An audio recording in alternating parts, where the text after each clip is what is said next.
وہ شہر محبت جہاں مصطفیٰ.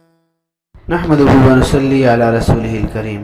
عن أبي هريرة رضي الله تعالى عنه أنه سمع رسول الله صلى الله عليه وآله وسلم يقول: من سمع رجلا ينشد ضالة في المسجد فليقل لا ردها الله عليك فإن المساجد لم تبن لهذا.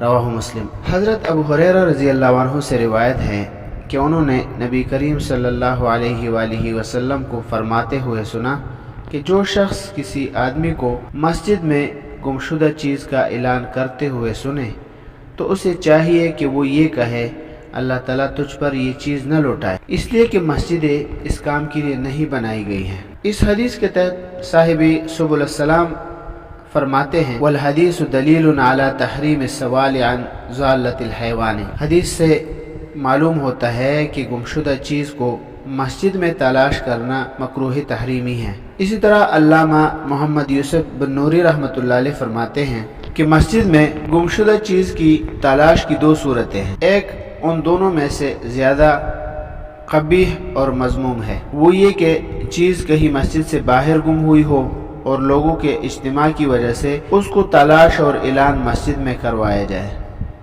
دوسری صورت یہ ہے کہ وہ چیز مسجد ہی میں گم ہوئی ہو تو اس کو تلاش اور اعلان مسجد میں کیا جائے. یہ دوسری صورت اس وقت جائز ہے جبکہ مسجد کا احترام ملحوظ رکھا جائے، بغیر شور و شغب کے تلاش کیا جائے. اس حدیث میں ایک جملہ ہے: لا ردها اللہ علیک، اللہ تعالیٰ تم پر وہ چیز نہ لوٹائے.